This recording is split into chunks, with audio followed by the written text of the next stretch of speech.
In this episode, I sit down live in the studio with Anam Lakhani and Halimi. They are the co-founders of Alinea Invest.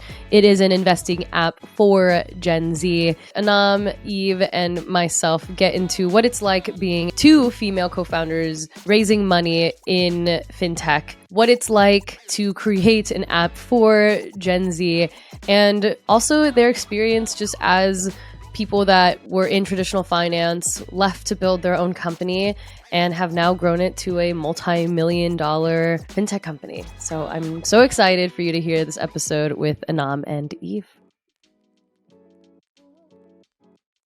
Eve and Anam, welcome to Humans of Fintech. I'm so excited to have you here in person. Thank you for coming out. Thank you for having us. Yes. We're so excited to be here. Yes. How are you? How's it going? How's New Year? We're doing great. We're off to the start of a new year. We have a lot planned with Alinea, and we're just excited to conquer the year. Hey. Yeah, very excited for 2023. Hey, okay. Well, I do want to start at the beginning. How old is Alinea now? 2 years. Hey. Officially 2 years. How's it feel? It feels like we're just getting... Yeah. It feels like your baby can start to walk. Yeah? When they get started, they're learning how to do things on their own. Yeah. That's the... Oh my gosh. Not that we have kids, but... Me either. I'm imagining what it would be like if if child was app or vice versa. But I love the app. I am like just dipping my toes and experiencing it. But I will say, I think that it has this experience and this like intuitiveness that is a UX that just makes so much more sense than normal investing apps. But before we get into all of that, the origin story. You started out as classmates. Yes. And when you like picked each other for a partnership in a class, was it one of those weird moments where like no one had a partner and you found each other, or did you already know each other? It was actually a really small class. I think it was about 10 to 11 students. Senior seminar. So very intimate. Mm-hmm. And I love those. Yeah, I went up to Eve. We knew of each other vaguely, didn't really know each other that well. Asked her to be my partner and was just like, I want to do this project with someone. There wasn't much thought to it. Mm-hmm. And so you started, you're like, yeah, she looks good enough. Yeah, she just texted me. She's like, do you want to be partner? Did you want to do this class together? It's like the most Gen Z founder story ever. Yeah. But I love it. I mean, these are how good things happen, right? When you don't even realize it. And then, so you partner up and you create the concept of, and you create Alinea and for the project. But then you went and worked at different traditional finance companies, Goldman, Citi, right? Yeah. So I worked at Citi in equity capital market. Mm-hmm. And I actually didn't go work at a bank afterwards. I worked at a bank. I worked at Goldman over the summer. And then I worked at a hedge fund over the summer. But after graduating, I went to work on a finance role, but at a startup, at a growth stage startup. So I was working on the IPO and on M&A deals under the CEO of a growth stage company. Okay. So Alinea kind of just like hung out on the side on the weekends. Yeah. It was so strange. We never really had a formal conversation about like what we were going to do with this. But I think we both had this vision and we didn't even have to like say it. It was just so innate. We'd be like text each other on the weekend. We'd meet up. We'd be drawing things. We'd always be thinking about what the next step is. It was so natural for us. Yeah. And even after we finished that class, it was just one semester. We continued to work on it. We hosted a huge conference at Barnard College with 26 female speakers. Over 500 people came. Even Mrs. Dow Jones came back as she was getting started. And we saw there was interest. We saw people wanted to talk about their finances. People wanted to learn about investing. So we knew something was there, but we also needed to pay our paycheck. So we went to full-time jobs. Yeah. Oh my gosh. And that's so entering and kind of working in the different finance realms is where you were like, okay, this can suck, right? Or, you see the holes in the system, right? And I guess, is that how kind of like Alinea was always in like, or I guess it was, you're working on it, right? or was the idea to always build it up into maybe something you could do forever? So I guess so, right? For me, the light bulb moment, I was interning at Citi, and the light bulb moment was when I turned to one of my male interns, and he was like, I've been investing since the 8th grade. I have enough money to pay off my college tuition. I invest in ETF. What the hell? And in that and in that moment, I just felt so stupid, right? Like, here we are taking every single step possible to be successful, going to a good school, getting good grades, getting the internship. Yeah, like, I already missed out on thousands of dollars of wealth, right? And I don't know how he was investing, probably with his parents' account, because he started in like 8th grade. So, but I mean, in that moment, I just felt really disappointed and frustrated. And I went to my friends, I started talking to people, and saw that this conversation was never going to happen to me, and it was never happening. Like, no one around me wanted to sit down and say, hey, like, this is how you're going to grow your money. Like, you can work as hard as you want. I was working like 14 to 16 hours a day, but like, your salary only goes so far. And I think as a generation, we know that. We're well aware of that, and like, we need the tools to put our money to work.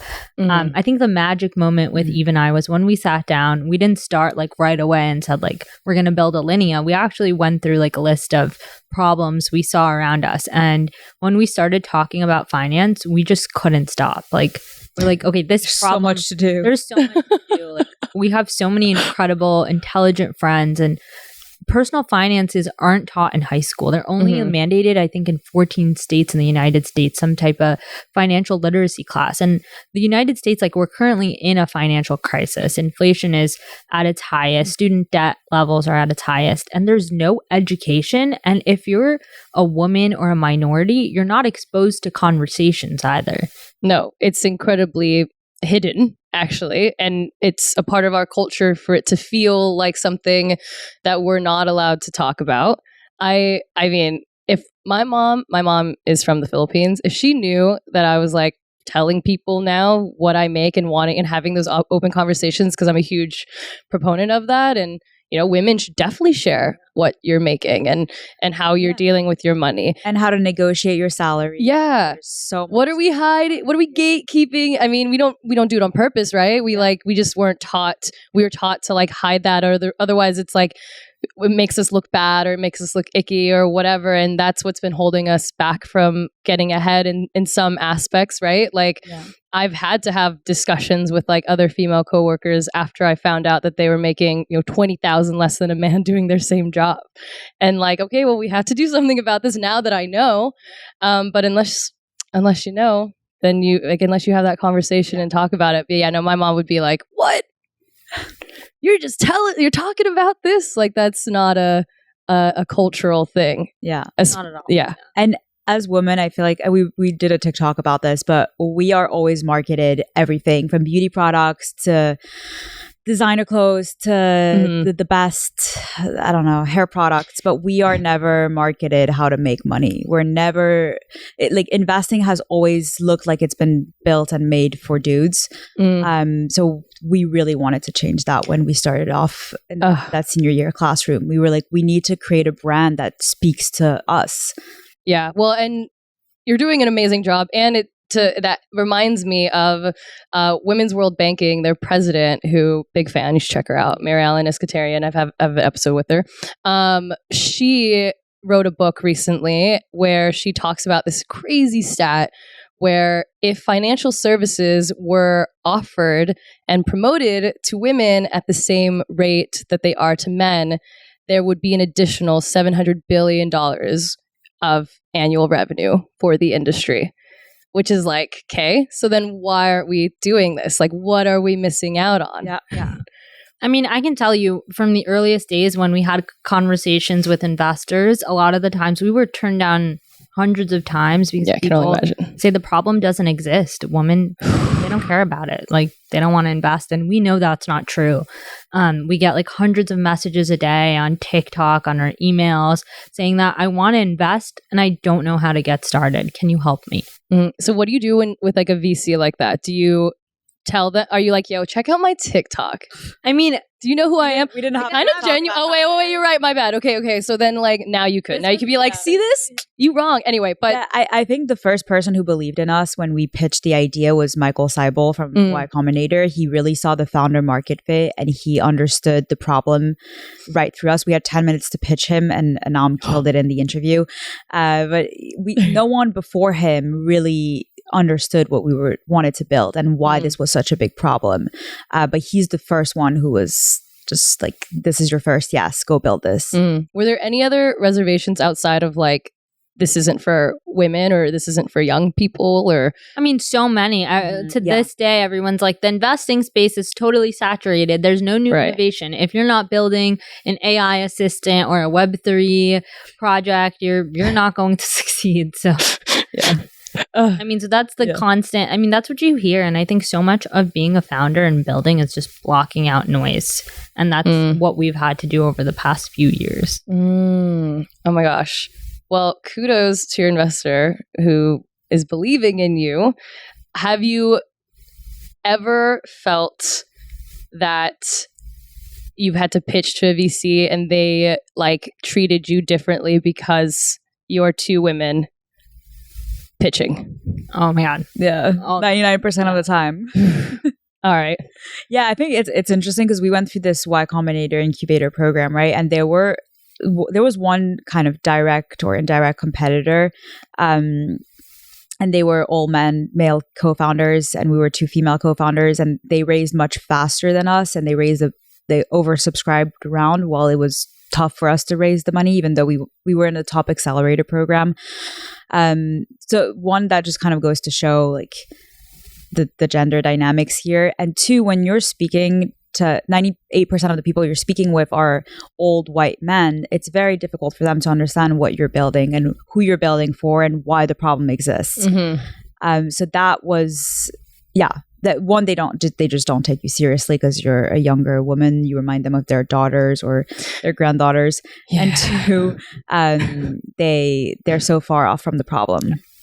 Well, and you're exactly right. And that is the biggest issue. Like, we really need more women building or investing and building, but sitting in those partner seats, right, and making those decisions, because and diverse people, because that's the hard part, right? How are you going to convince someone that's never experienced this problem that there needs to be a solution to it? But I think that somewhere along the way, even well-intentioned people, when they're like growing and scaling, they can think that, oh, well, the path to profitability or, having inclusion or like catering to my audience, my niche and their needs are like binary pathways. I must do this first or that. Yeah. Like, so how do you? Yeah. I mean, they're not at all. Gen Z is the most diverse generation. I think the stats, like 40% come from immigrant parents. And so when we're constantly talking to our community, they're like, we never had this conversation at home. We don't know what the stock market is. We're not having this education at school. We need a place to go to. And that is so critical. And I think that's the data VCs need to understand. In addition to this massive wealth transfer that is about to happen to the next generation. And frankly, we believe the tools have not yet been fully built out. And that's why we're building Alinea. So when that wealth transfer happens, like the next generation has a place where they feel at home, they feel secure, they don't have to go through so much jargon. And they resonate with the company that they're putting their money towards. I think a lot of Gen Zs don't resonate with the Vanguards of the world or the Fidelities necessarily. Not that they're not incredible companies, but they're kind of outdated and they don't really speak Gen Z. Yeah, I can't imagine like going on one of those. And it's funny. So when that makes me think of when GameStop happened. Yeah. Gosh, how is that already 2 years now? Like, were you guys even started when that happened yet? No, we were in full pitch mode at that point. We were raising. Yay! Actually, maybe it was good. I mean, it ended up working out, right? But maybe good timing. But like, that was a time when I remember like I was creeping. Well, actually, I was reporting on it, but it was a Reddit AMA with someone with like an executive at Fidelity, and it was after like the GameStop stuff, and he was just like, I'm an expert in like stocks, like ask me anything. And all the Redditors just commented on it, like trolling him, like, yo, Fidelity's app was better. I would stop using Robinhood, but I don't like your app. And I was just like, ooh, okay, like heard loud and clear, I'm sure. But it's tough when at that time, right, people only thought that Robinhood was this only answer. And as we've seen and know, that is not the case. And frankly, yeah, I have my opinions about that. But anyways, how was then was it an advantage, disadvantage then, like trying to raise during that time? That comes up a lot. The game app in the era of social media trading.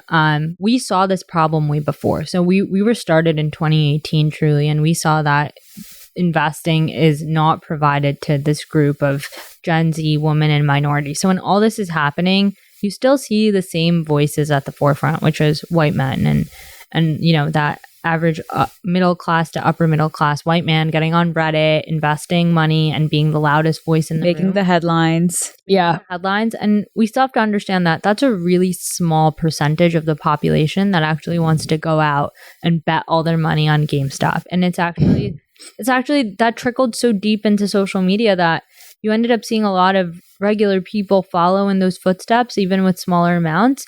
And so it's important to, number one, have platforms that don't have predatory behaviors. Mm-hmm. And that's what we're building. We've always branded ourselves as an anti-Robinhood against day trading. A lot of platforms their business model is inherently predatory.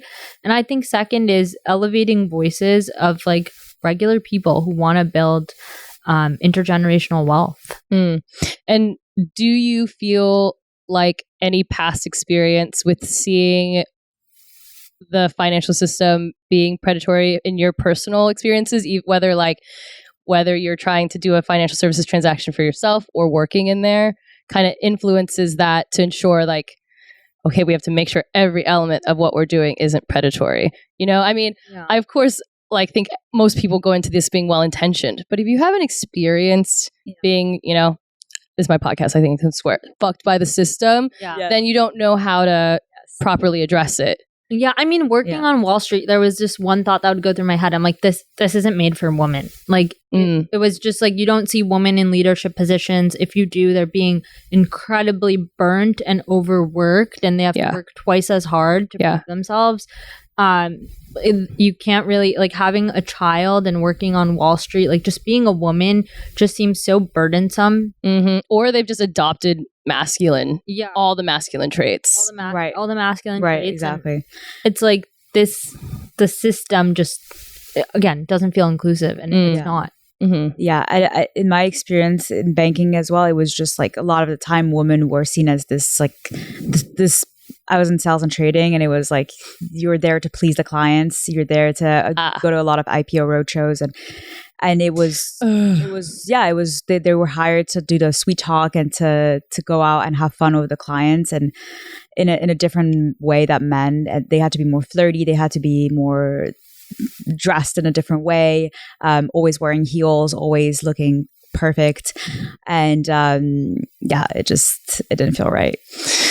Yeah, well, and it's a huge reason why I love having these interviews and these conversations, and why I created my content is because I fundamentally believe unless you've had those experiences, then how can you actually, create these products that solve problems, right? That your audience is clearly facing and having. And I think, you are Gen Zers, right? You're like Gen Zers creating for Gen Z. We're building for our audience and our generation. Yeah. We're our own target customer.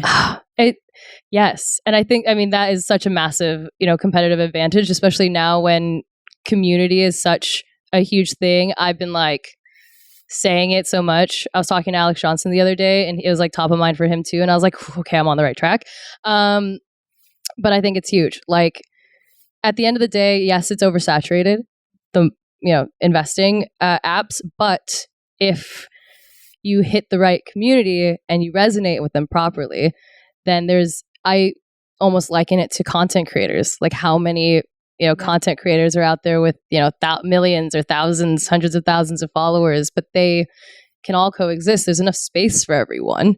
There's enough money to go around. There's enough investing to do, enough customers to be had. But it's just finding your right, niche. So 100%. And over 80% of our community are first-time investors. I believe the latest stat is what? 77% are female.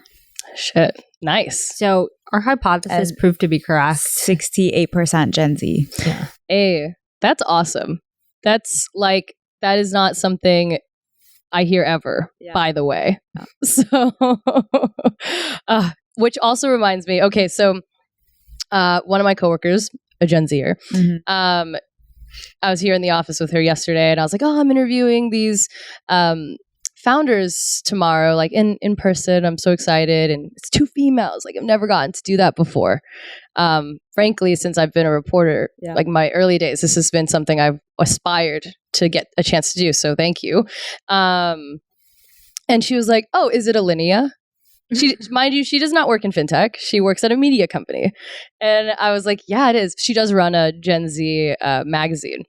And I was like, yeah, it's Alinea. She's like, oh, I know who Eve and Anam are. And she just like, yeah, it was so cool. It was TikTok.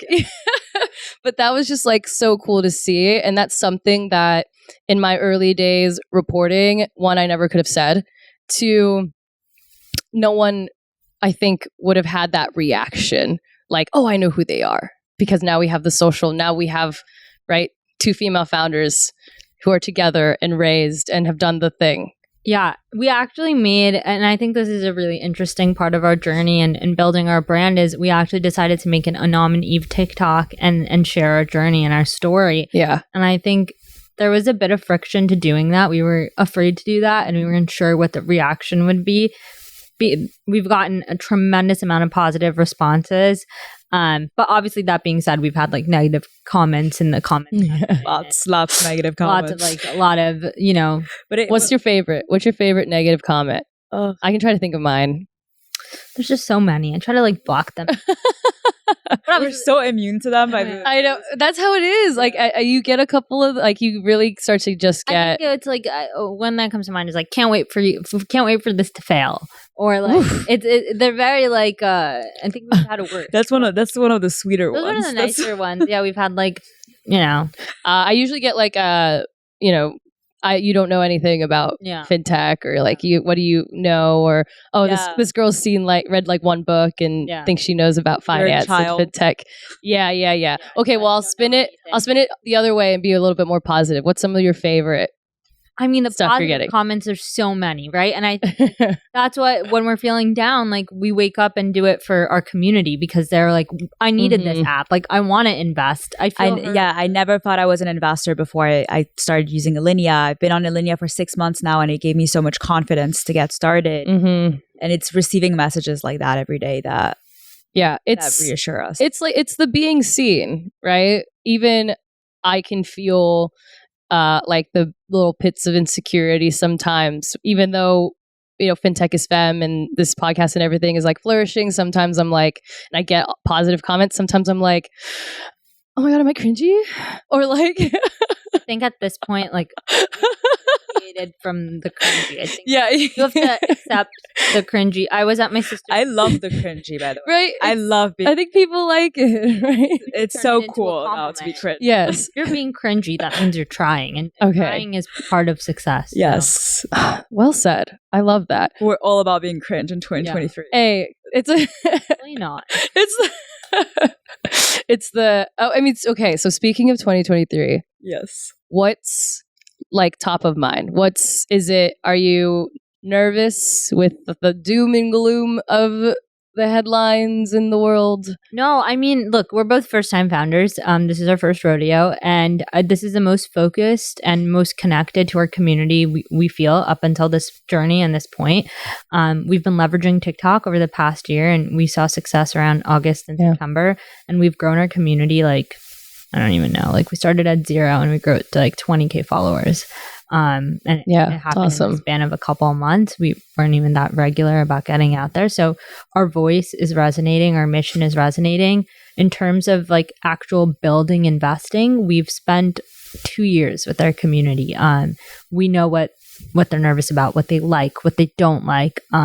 We've tried and tested a lot of hypotheses, and we know we have to, at the end of the day, our community they don't want to think about investing every day, which is normal. You don't want to wake up in the morning and think about how your portfolio is doing. You want to set it and forget it. You want to feel. And you want guided investing. You want help.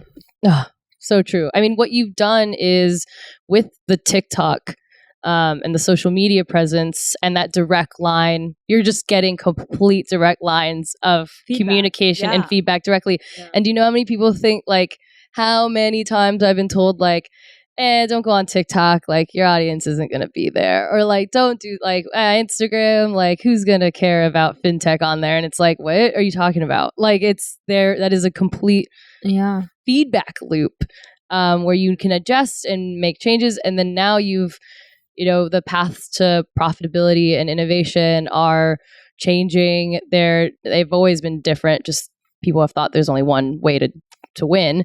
But you're proving that is not the case, right? And you've taken the time to get to know your community almost like first kind of while you're building. We talk to like 15 to 20 people every day. Like we're in touch with our community. Like we are obsessed with the people we are serving. And it's so every single thing we put out there, we ask for feedback. We measure it. We see like, okay, is this helping, or is this in your best interest? Is it helping you?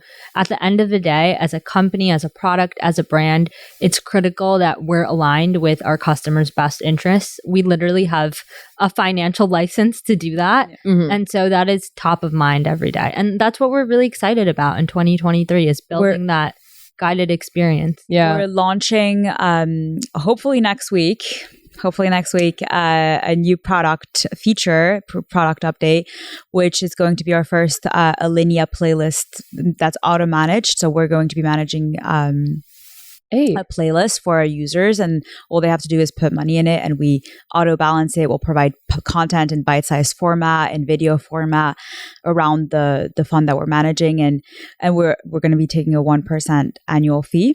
But we're really excited about this new launch. It's definitely been in what the users have been asking for. Did you just drop breaking news on my podcast? Yes. Is that what just happened? Okay, great. So I have to get to producing then. Yes. No, it's okay. Actually, no, I mean, but really, let me know when this launches because I'll have to write about this. That's awesome. I mean, I think so. I love that you're going that route, and that's what the community is asking for, because I do think that signals such a maturity of people that are interested in investing, interested in working like with a fintech app on managing and growing their finances. They're also interested in being actually educated. I think the culture for a minute there, and sometimes still, got a little too get rich quick. Yeah, between the Bitcoin things and the Dogecoin things and all the and then GameStop, all of the things. As someone who reports on the industry, I got almost sad. I was like, oh, we're like, no, I was like, oh, this is getting really polarizing right now. But taking back the narrative of this is all happening, and it can be for good. It can be impactful in a way that we can maybe actually make a change in the financial education threat that America has faced for years and years and years. I was too busy learning whatever. I'm not good at math. Algebra. I would have loved to learn how to balance a checkbook instead. Yeah. Or how much you should be investing. Yeah. How you should about your budget. Yeah. And is that kind of what you mean a little bit about guided? Yeah. So we literally, all you have to do is add money, and we will literally do the investing for you. And it's done on this 50-50 balance of humans kind of thing. And algorithmic. Yeah. I think I might be. It's inspired by Warren Buffett and his investing strategy. I might be. Investing. That's amazing, because I'm excited because I might be your target customer for this, because I'm someone who isn't that into the actual I'm not And you shouldn't be. Like, it's just not for there's so me much personally. going on. Yeah. In life. Like, you have your podcast to worry about. You gotta, you have 5 other things to worry about, and investing is not top of mind every day, and that's okay. You just leave it to the experts. Thank you. Should I just start asking you about advice for myself personally? But anyways, okay. So I will say, one of my favorite questions to ask on this show is really about change and aspiration. If we need to be the change that we want to see, what change do you wish to see in the fintech industry, and how do you embody it? Whoever wants to go first. It's a great question.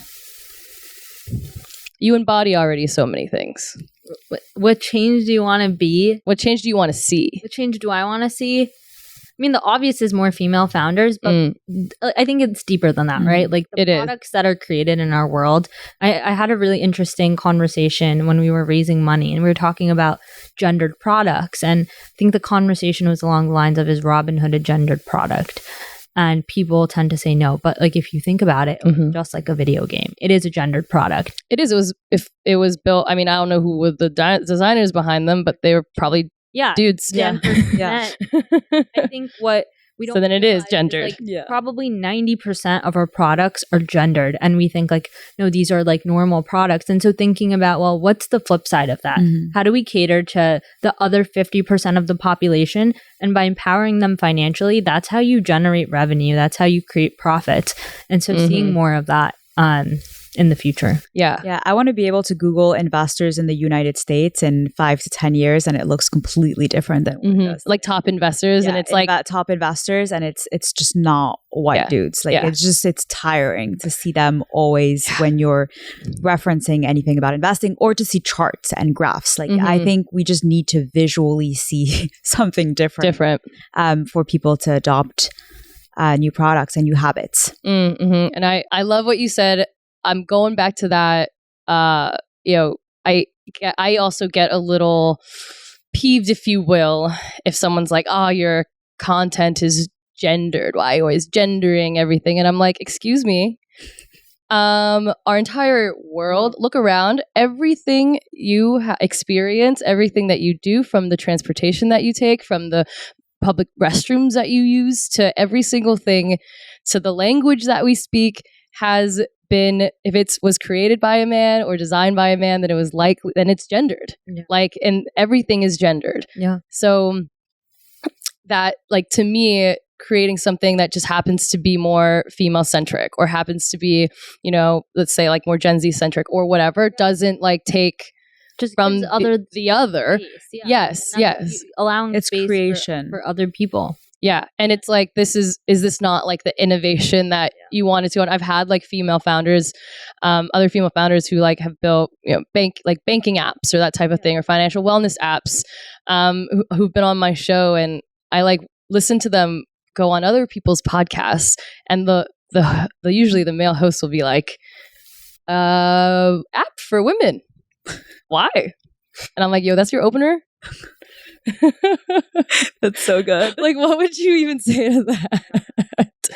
Like, it's like, you have nothing to. I don't want to respond to that. Big companies like Apple, right? So there were smartphones before that, and they were more technical. And what innovation really is bringing a product that's highly technical or not understandable or complicated to the masses, to the rest of the population.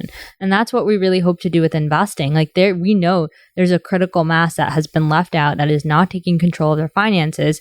How can we innovate on this to include the rest of the population? And for them to do it responsibly and not day trade and lose thousands of dollars or put themselves in debt like they did on Robinhood. It's to really do it the right way. And that also aligns with their best interests. And people say like, well, you're building a product for a certain group, but innovation is bringing technical products or products that previously haven't been as accessible or usable or aligned with other audiences. I mean, that's what I got jazzed about with the industry. Like, was this idea of, oh my gosh, look at this mission-driven industry where we get to use technology to make people's lives better and make financial systems work for everyone, no matter who you are. And it is interesting to me to see like sometimes to see the industry get so lost sometimes. And, you know, if we don't change the figures, right? Like, you know, with what less than 6% of female CEOs in fintech, or that like pesky like 2% of VC dollars. Low number. Yeah, those are yeah, and it like got worse from like in the UK it dropped past to like below 2%. It's like 1.6%. Like we all handle money. Like this doesn't make sense. You know? Yeah. Well, yes, and then it gets like dicier if you're a female who raises from a female VC, because then you're 2 times less likely to raise a second round, because there's this impression that you just raised for being a woman. And it's like, So who's genderizing things now? Is it like, but anyway, but the solution to that is honestly, you're like what you're doing, your presence, you being, you know, you keep going, and also more women in those VC roles. So that, because the more we normalize it, it's like, you know, I don't know how you feel about the topic of like being a female CEO or a female fintech founder or whatever. And I totally understand that. Like, I would love to get to a place in our world where we can remove our dimensions as a part of our labels. And it totally should be, but we are just not there yet. Like, to me, until it's 50-50, we're not really there yet. You need to stand strong in that dimension. But I mean, curious how we get so many comments. Like recently, what I've been so astounded by is like there's someone that's going to come to us and say, "Hey, you guys don't really dress like CEOs. Like, you need to dress better." Then someone will come and say, "You guys dress too well. You don't look serious enough."